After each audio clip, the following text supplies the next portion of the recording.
नमस्ते सभी को। आई होप आप सभी अच्छे होंगे, मैं भी अच्छी हूँ। तो आप हैं मेरे साथ स्टडी विद मनीषा प्लेटफॉर्म पर, जहाँ पर कि मैं आपको एनसीईआरटी के क्वेश्चन आंसर्स हल कराती हूँ। तो मैं आज लेकर आई हूँ 7th क्लास का चैप्टर 1 पर्यावरण, जिसके सभी महत्वपूर्ण एमसीक्यू और पाठ के अन्य महत्वपूर्ण प्रश्न मैंने इस वीडियो में आपके लिए डाले हैं। तो सभी बच्चे इस वीडियो को पूरा ज़रूर देखें, क्योंकि इसमें एग्ज़ाम में आने वाले सभी प्रश्न आपके लिए बहुत महत्वपूर्ण रहने वाले हैं। अगर आप ये वीडियो पूरी देखेंगे तो इस पार्ट का कोई भी प्रश्न ऐसा नहीं होगा जिसको कि आप हल ना कर पाएँ। तो सभी बच्चे इन सभी प्रश्नों को ध्यान से देख लें और अच्छे से याद भी कर लें। चलिए चलते हैं पहले प्रश्न पर। पहला प्रश्न है, पर्यावरण से हमें क्या क्या मिलता है? तो हवा, जल, भोजन, उपरोक्त सभी। तो इसका सही उत्तर होगा उपरोक्त सभी, यानी कि पर्यावरण से हमें ये सारी चीज़ें मिलती हैं।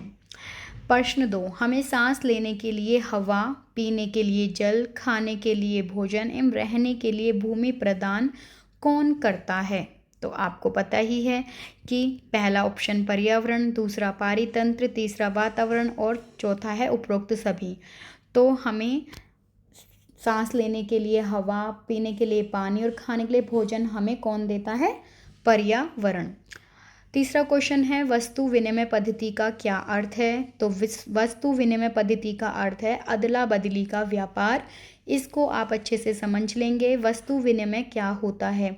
वस्तु विनिमय एक प्रणाली होती है जिसमें कि हम वस्तु के बदले वस्तु खरीद सकते हैं या बेच सकते हैं। जैसे मान लीजिए मुझे सब्जी चाहिए और मेरे पास पैसे नहीं हैं, तो मैं उसको वस्तु के बदले लेना चाहती हूँ, तो मैं सब्जी वाले को अनाज देकर उससे सब्जी खरीद सकती हूँ। तो इसे ही अदला बदली का व्यापार या फिर वस्तु विनिमय पद्धति कहते हैं। निम्न में से कौन सी प्रकृति की देन नहीं है? पर्वत, बांध, नदियाँ या फिर प्राणी। तो ये देखेंगे हम इसमें। पर्वत हमें प्रकृति से मिलता है, नदियाँ भी प्रकृति देती है और प्राणी को भी प्रकृति ही बनाती है। केवल बांध ऑप्शन बी ऐसा है जिसको कि मनुष्य बनाता है, जो हमें प्रकृति ने नहीं दिया है। तो सही उत्तर आपका बी होगा। निम्न में से मानव निर्मित संसाधन कौन से हैं? तो मानव निर्मित संसाधन कौन से हैं? घर, कपड़ा, किताब। ये तीनों ही मानव निर्मित संसाधन हैं, क्योंकि तीनों को ही मनुष्य ने बनाया है। अगला प्रश्न है, पृथ्वी पर जीवन को संभव बनाने वाले कारक कौन कौन से हैं? तो आइए जानते हैं, पृथ्वी पर जीवन को संभव कौन बनाता है? स्थल, जल, वायु, सभी सामूहिक रूप से। तो सही उत्तर होगा डी, यानी कि अगर स्थल ना हो, जल ना हो या फिर वायु ना हो, तीनों में से कोई एक ना हो, तो हम जीवित नहीं रह पाएंगे। तो तीनों ही हमारे जीवन को संभव बनाते हैं, इसलिए सही उत्तर होगा सभी सामूहिक रूप से। प्रश्न 7 देखिए, वायुमंडल हमारे लिए किस प्रकार आवश्यक है? तो वायुमंडल हमारे लिए किस प्रकार आवश्यक है? सांस लेने के लिए हमें वायु प्रदान करता है, ये भी सही है। सूर्य की किरणों के लिए हानिकारक प्रभाव से हमारी रक्षा करता है, ये भी सही है। पृथ्वी के तापमान को रहने योग्य बनाता है, ये भी सही है। तो उत्तर डी होगा, उपरोक्त सभी सही हैं, यानी कि सारे ही ऑप्शन इसमें सही दिए गए हैं। अगला प्रश्न देखिए, पर्यावरण यानी कि एनवायरमेंट शब्द की उत्पत्ति किस भाषा से हुई है? तो इसका सही उत्तर होगा ए, फ्रेंच शब्द एनवायरोनेर से एनवायरमेंट शब्द की उत्पत्ति हुई है। पर्यावरण कितने घटक होते हैं? तो आप सभी बच्चे जानते हैं पर्यावरण के 3 घटक होते हैं। अगला प्रश्न है, पर्यावरण के घटक कौन कौन से हैं? प्राकृतिक घटक, मानव निर्मित घटक या ए और बी दोनों? तो इसका सही उत्तर होगा सी, ए और बी दोनों ही पर्यावरण के घटक हैं। पर्यावरण के प्राकृतिक घटक कौन कौन से हैं? तो पर्यावरण के प्राकृतिक घटक हैं स्थलमंडल, जलमंडल, वायुमंडल। तो इसका उत्तर होगा डी, उपरोक्त सभी। पर्यावरण के प्राकृतिक घटक कौन से हैं? ये प्रश्न हमने कर लिया है। अब हम प्रश्न करते हैं, पृथ्वी की कठोर ऊपरी ही परत क्या कहलाती है? तो पृथ्वी की कठोर ऊपरी परत कहलाती है स्थलमंडल। हमारी पृथ्वी की सबसे ऊपरी जो परत है हम उसे स्थलमंडल कहते हैं।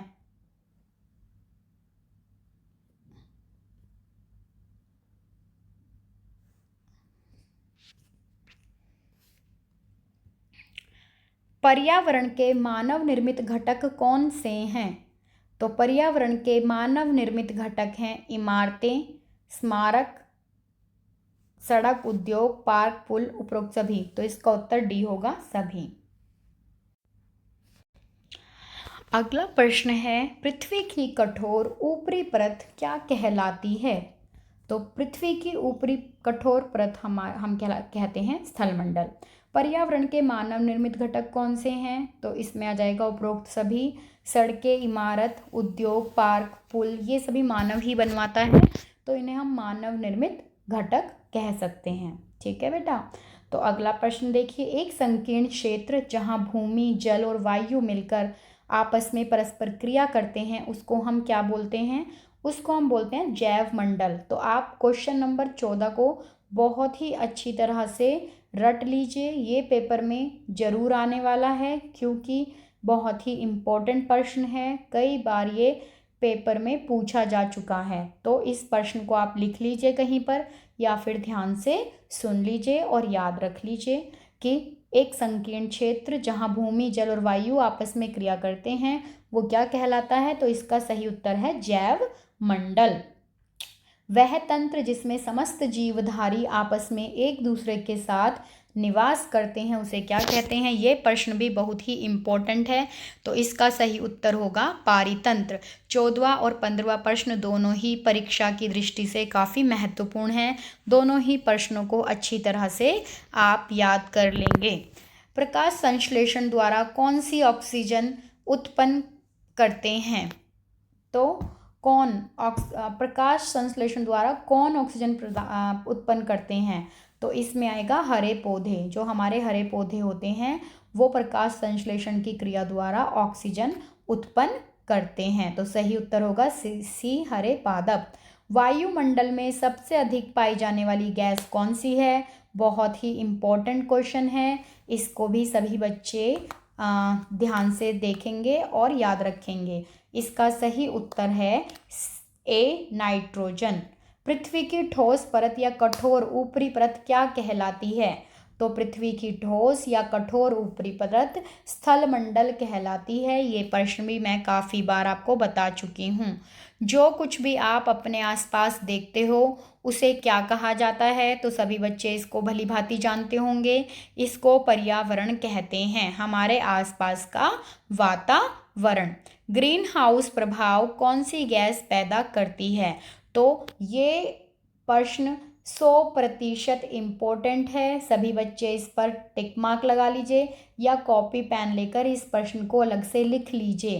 पेपर में ये प्रश्न आपको देखने को मिल सकता है। ग्रीन हाउस प्रभाव गैस कौन सी होती है? तो ग्रीन हाउस प्रभाव गैस आपकी होती है कार्बन डाइऑक्साइड। ठीक है बेटा, तो इसको आप लिख लीजिए, इसका उत्तर होगा बी कार्बन डाइऑक्साइड। ठीक है, 21वां प्रश्न देखिए, मानव निर्मित पर्यावरण कौन सा है? तो सभी बच्चे इसका उत्तर जल्दी से पकड़ लेंगे। देखिए, पहाड़ प्राकृतिक होता है, समुद्र प्राकृतिक होता है, भूमि प्राकृतिक होती है, तो कौन सा बचा? सड़क। सड़क होती है हमारी मानव निर्मित क्योंकि उसे मनुष्य ने बनाया है। अगला प्रश्न देखेंगे जल्दी से, हरे पादप अपने भोजन के रूप में किसका प्रयोग करते हैं? तो इसका उत्तर होगा ए। जो हरे पौधे हैं वो कार्बन डाइऑक्साइड ग्रहण करते हैं। कौन सा मानव पर्यावरण का घटक नहीं है? तो अब आप बताएंगे यहाँ पर भूमि, धर्म, समुदाय या ऊपर के सभी। तो आपको पता है भूमि तो हमारा प्राकृतिक पर्यावरण है, तो इसलिए वो हमारा मानव पर्यावरण का घटक नहीं है, जबकि धर्म और समुदाय हमारे मानव पर्यावरण के घटक हैं। अगला प्रश्न देखिए फटाफट से, निम्नलिखित में से कौन सा व्यापार है जिसमें धन के उपयोग के बिना वस्तुओं का आदान प्रदान किया जाता है? तो इसका सही उत्तर होगा सी वस्तु विनिमय प्रणाली। वस्तु के बदले वस्तु का जो व्यापार होता है उसी को हम धन के बिना व्यापार कहते हैं, तो इसका नाम होता है वस्तु विनिमय प्रणाली। अगला प्रश्न देखेंगे सभी बच्चे, निम्नलिखित में से कौन सा जैविक घटक है? तो आप देखिए, जैविक का मतलब होता है जिसके अंदर सांस होती है, जो जीवित होता है, जैसे पौधा है, भूमि, पानी और वायु। तो इन चारों में से हमें सिर्फ पौधा ही ऐसा लगता है जिसके अंदर जीवन होता है, जो बढ़ता ही रहता है, सूखता भी है अगर पानी ना दें। तो इस तरह से सही उत्तर होगा ए। दूषित वायु में सांस लेने पर क्या होता है? हमारी आयु बढ़ती है, हम बीमार नहीं पड़ते, हमें सांस संबंधी रोग होते हैं, या इनमें से कोई नहीं? तो इस प्रश्न का उत्तर तो सभी बच्चे दे सकते हैं कि हमें सांस संबंधी रोग होते हैं। अगर हमें सांस मतलब वायु जो है जिसमें हम रहते हैं और वो हमें प्रदूषित वायु मिल रही है तो हमें सांस से संबंधित रोग हो सकते हैं। सबसे इम्पोर्टेंट प्रश्न आ गया है आपकी स्क्रीन पर, विश्व पर्यावरण दिवस प्रतिवर्ष कब मनाया जाता है? तो विश्व पर्यावरण दिवस 7 जून को मनाया जाता है। सभी बच्चे इस प्रश्न को भी एक कॉपी पर लिख लेंगे। कौन सा प्राकृतिक पारितंत्र नहीं है? तो रेगिस्तान, मछली घर, वन और पानी। तो इसका उत्तर होगा बी, मछली घर, यानी कि एक्वेरियम जो होता है वो आर्टिफिशियल होता है, प्राकृतिक नहीं होता, बल्कि कैसा होता है, मानव निर्मित होता है, उसको बनाया जा सकता है। जो पर्यावरण के लिए खतरा है, बढ़ता हुआ पौधा, बढ़ती हुई जनसंख्या, बढ़ती फसलें, या इनमें से कोई नहीं? तो बढ़ती हुई जनसंख्या, ऑप्शन बी, पर्यावरण के लिए खतरा है। अगला प्रश्न देखिए, निम्नलिखित में से कौन सी प्रणाली है जो सभी जीवित जीवों के एक दूसरे के साथ और पर्यावरण के भौतिक और रासायनिक कारकों के साथ बातचीत से बनी है? तो इसका उत्तर होगा सी, पारिस्थितिकी तंत्र। तो आज के लिए इतना ही बेटा, और इससे आगे के जो प्रश्न हैं वो मैं आपको अगली वीडियो में कराऊंगी, क्योंकि ये वीडियो बहुत बड़ी हो जाएगी। तो आज आप ये 30 मल्टीपल चॉइस क्वेश्चंस जो कि आपके पेपर में आने की संभावना बहुत ज़्यादा होती है, इनको अच्छे से ध्यानपूर्वक करेंगे और सभी प्रश्नों को याद भी कर लेंगे। अगर आपको ये वीडियो अच्छी लगी तो इस चैनल को सब्सक्राइब कर लें, लाइक करें और शेयर करें, और बाकी अपने दोस्तों की भी हेल्प करें, जिससे आने वाले एग्ज़ाम्स में वो भी अच्छे से तैयारी कर सकें। Thank you.